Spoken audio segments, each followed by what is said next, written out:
हाँ जी, बिल्कुल सही सुना आपने। व्हाट्सएप ने 99 लाख इंडियन अकाउंट्स को बैन कर दिया है पिछले 1 महीने में, और इसके पीछे कारण है। तो आप अगर स्टूडेंट्स हैं तो आप लोगों के लिए भी ये मुश्किल हो सकता है अगर आपका अकाउंट बैन हो जाए, लेकिन ऐसा जनरली होता नहीं है। इसके पीछे क्या कारण है वो अगर आप लोगों ने जान ली और उन पे सही तरीके से काम किया तो आप बिल्कुल निश्चिंत होकर पढ़ सकते हो। ठीक है, देखिए यहाँ पर व्हाट्सएप ने 99 लाख इंडियन अकाउंट्स को बैन किया है क्योंकि उन्होंने उनकी टर्म्स एंड कंडीशन को फॉलो नहीं किया था। तो व्हाट्सएप की टर्म्स एंड कंडीशंस क्या हैं जिसकी वजह से, जिनको फुलफिल ना करने पे उनको अकाउंट्स को बैन किया गया, एक बार वो चीज जानिएगा। व्हाट्सएप ने देखो यहाँ पे क्लियरली मेंशन है बैन किया है 9.9 मिलियन, मतलब 99 लाख इंडियन अकाउंट्स को, वो भी 1 महीने के अंदर। ठीक है, WhatsApp commonly bans accounts engaged. WhatsApp जो है ना ऐसे ही किसी के अकाउंट को बैन नहीं करती है। अगर आपका अकाउंट बैन होता है तो उसके पीछे कारण है। व्हाट्सएप चीजों को स्कैन करती है और स्कैन करने पे मान लीजिए अगर आपको आप किसी स्पैम में इन्वॉल्व है या फिर बल्क मैसेजिंग अगर हो रही है, बल्क मैसेजिंग को मास मैसेजिंग भी कहा जाता है। अगर आप मास मैसेजिंग कर रहे हो मतलब बहुत सारे मैसेजेस एक साथ किसी को भेज रहे हो, बल्क मैसेजिंग में अगर आप इन्वॉल्व हो तो आपका अकाउंट बैन हो जाएगा। किसी स्पैम में इन्वॉल्व हो तो आपका अकाउंट बैन हो जाएगा, या फिर क्लियरली मेंशन है अगर आप लोग अनऑथराइज एप्स का यूज कर रहे हो तो भी आपका अकाउंट बैन हो जाएगा।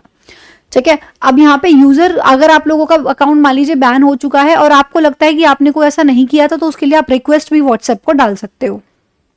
अगर यहाँ पे क्लियरली पढ़ सकते हो कि मैं आपको टाइम्स ऑफ इंडिया की न्यूज दिखा रही हूँ, देखो यहाँ पे साफ साफ लिखा हुआ है WhatsApp continuously scans accounts. WhatsApp continuously scan करती है अकाउंट को एंड बैन्स दोज, और सिर्फ उन्हीं को बैन करती है जो कि उनकी टर्म्स एंड कंडीशन को वायलेट करते हैं।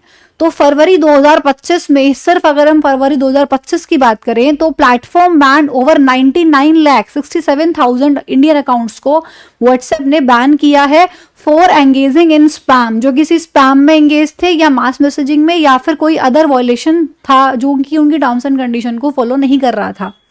तो बेसिकली अगर आप टर्म्स एंड कंडीशन का सही तरीके से फॉलो कर रहे हो, टर्म्स एंड कंडीशन को व्हाट्सएप का सही तरीके से इस्तेमाल कर रहे हो सूदिंग वे में, तो कुछ टेंशन वाली ऐसी बात नहीं है। लेकिन अगर आप लोगों ने टर्म्स एंड कंडीशंस को फॉलो नहीं किया तो आप लोगों को परेशानी आ सकती है। और व्हाट्सएप एक ऐसा प्लेटफॉर्म है जिसको स्टूडेंट्स की भी बहुत ज़्यादा ज़रूरत पड़ती है। स्टूडेंट्स लोग हैं वहाँ पे, आप लोगों को क्लासेस के लिंक मिल रहे हैं, पीडीएफ्स मिल रही हैं, आप पीडीएफ्स का एक्सचेंज कर रहे हो, सारा वहीं से कर रहे हो, है ना। कोई पीडीएफ शेयर हो रही है, ग्रुप्स बना रखे हैं, तो एजुकेशन में भी हेल्प करती है।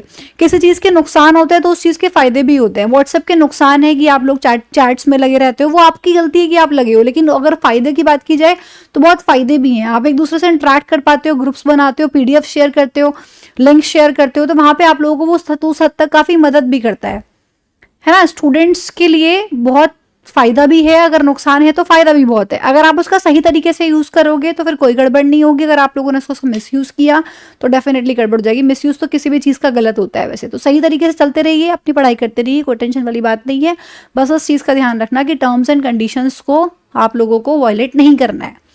ठीक है, और यहाँ पे क्लियरली देखो लिखा है कि while WhatsApp advisers users, WhatsApp advise करती है यूजर्स को टू अवॉइड सच एक्टिविटीज, की ऐसी एक्टिविटी वो ना करे। There are instances where accounts gets banned mistaken, और अगर आप लोगों के जो अकाउंट्स हैं वो तभी मतलब बैन होंगे अगर आप लोगों ने कोई भी टर्म्स एंड कंडीशन को वायलेट किया है। तो पढ़ते रहिए, मुस्कुराते रहिए, ऐसे ही चीज़ों से अपडेट रहने के लिए चैनल को सब्सक्राइब कर लीजिए। Bye bye.